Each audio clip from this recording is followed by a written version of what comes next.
저희들을 노려보시던 선생님 반성이 안 되는 것입니다. 성원이라는 이런 걸 좋아하는 거지? 예.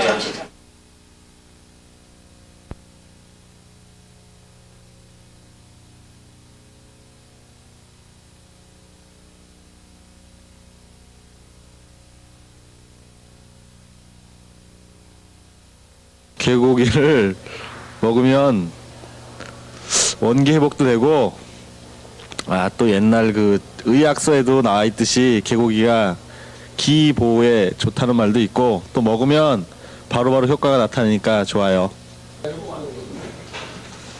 여러 가지 자료를 바탕으로 생각해봤을 때 상당한 함수 관계가 있을 것 같아서 언제든지 먹어보고 싶어요. 이렇게 좋아하는 것 같진 않은데 먹어본 적은 있어요. 그래서 뭐 그거를 이렇게 어떤 사람들이 이렇게 수술을 하고 나면 그 이렇게 소복이라고 하잖아요. 그런 걸 위해서 이렇게 좀 장기적으로 먹는 사람들이 있는데 실제적으로 굉장한 효과가 있다고 들었거든요. 근데 뭐 저 같은 경우에는 가끔 이렇게 분위기 뜨면 한 번씩 가서 먹고 그러니까 뭐 몸이 갑자기 좋아진다든가 이런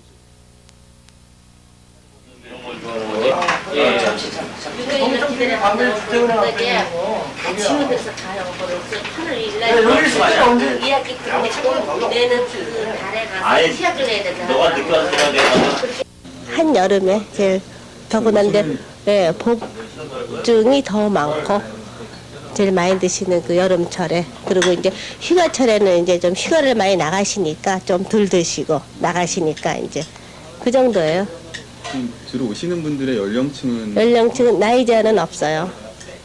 그래도 예. 어느 중년층이 더 많죠. 중년층. 네, 나이 드신 분들이.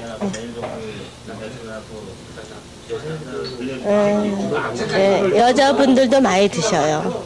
여성분들도 많이 네, 드세요? 많이 드셔요. 아가씨들도 많이 와서 드시고요. 또 왜냐면은 이렇게 병원에서 많이 고나시기 때문에 원장님들도 많이 오시고, 또 그 원장님 한 번 오시면은 그 병원 교통에 손님들이 많이 오시고, 그리고 수산자가 좋은 거는 뭐냐면은 이제 소고기 3일 먹으면 이제 개고기는 하루만 먹어도 새살이 많이 돋아나고 이래가지고 많이 드시는 편이죠, 이게.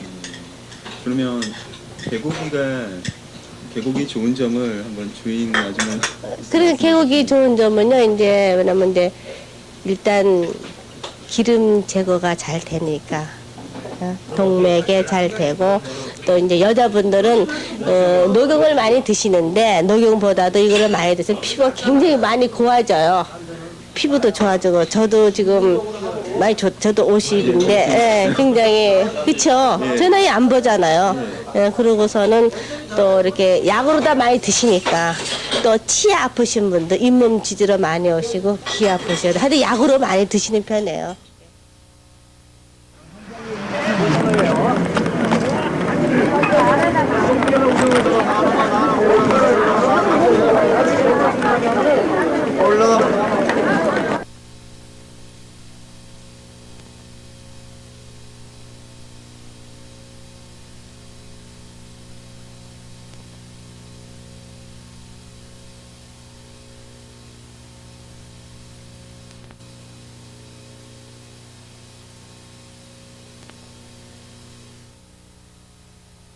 애완동물로 좋아해요.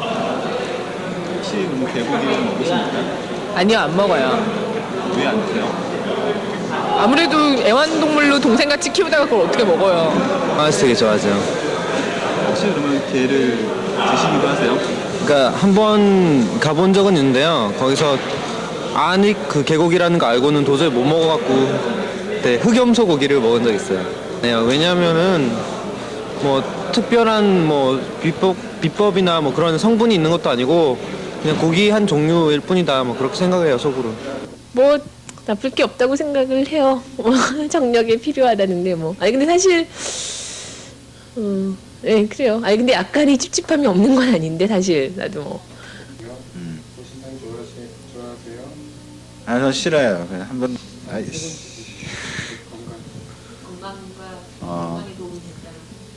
건강에 도움이 되는 것 같아요. 그건 분명한 것 같은데요. 확증이 있느냐?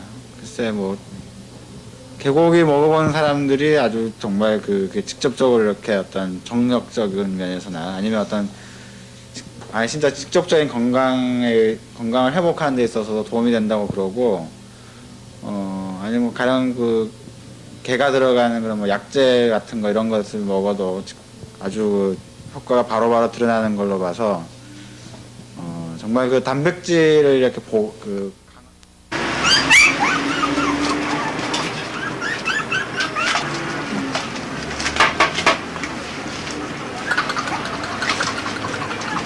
는 가정이 많이 늘어나고 있는데 그것은 1987년도부터 우리나라에서 애완동물 문화가 많이 정착됐다고 볼 수 있습니다.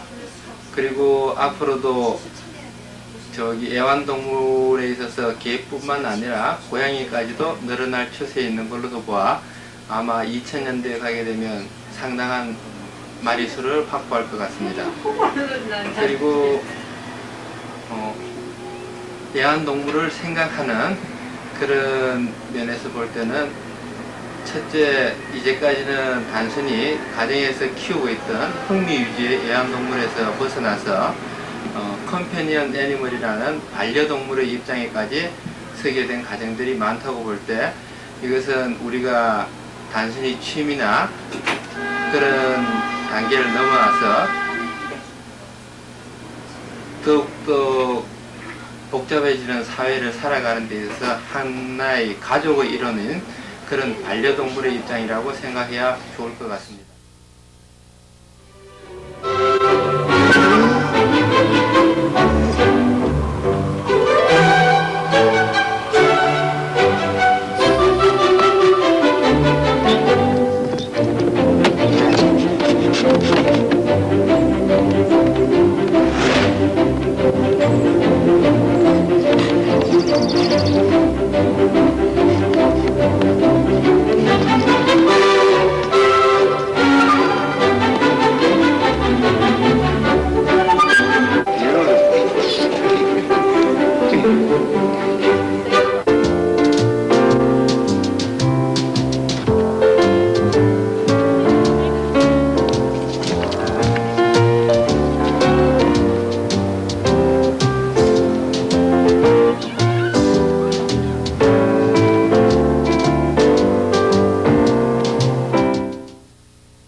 잡식동물이라고 하는 그런 점과 그다음에 그러한 그 동물이나 식물을 포함한 여러 그 자연에 대해서 어떤 상징 분류를 할 수 있다라고 하는 그 능력에서 우리가 찾아야 될 거예요. 그러면은 사실은 이 지구상에 사람들이 먹을 뭐 음식의 대상이라고 하는 것은 뭐 소나 개나 뭐 이런 것뿐만이 아니라 이 말고기, 양고기, 무슨 뱀고기, 뭐 예를 들어 쥐나 심지어는 이제 뭐 고양이까지 다 이제 먹게 되는데, 그러니까 왜 먹느냐 하는 것을 우리가 그 어떤 그 문화적인 그 차이라든가 그 사람들이 그 자연을 어떻게 분류를 하느냐, 상징 분류를 하느냐 하는 그런 점과 연관시켜서 우리가 해석을 우리가 해야 되지 않을까 이렇게 생각을 해요. 그래서 다시 말하면은 한국 사람이 그 개 또는 일반적으로 동물에 대해서 어떤 태도를 갖느냐 하는 것을 서양 사람들의 그 행위와 이렇게 한번 비교를 해서 이해해 보는 것도 참 재미가 있을 거라고 생각하는데, 예를 들어서 이제 학생들이 나중에 졸업을 하고 취직할 때 내가 추천서를 쓰면서 여러 가지 좋은 말 끝에 한마디로 김구는 개 같은 사람입니다 라고 쓰는 거하고 한마디로 김구는 소 같은 사람입니다 라고 쓰는 거에서 아주 아마 인사 관리를 하는 사람은 전혀 다르게 될 거예요. 그러니까 아무리 공부 잘하고 투명방정하고 모범생이지만은 마지막 끝에 내가 김구는 개 같은 사람입니다 그러면 아마 어떻게 합격이 안 될 거란 말이에요.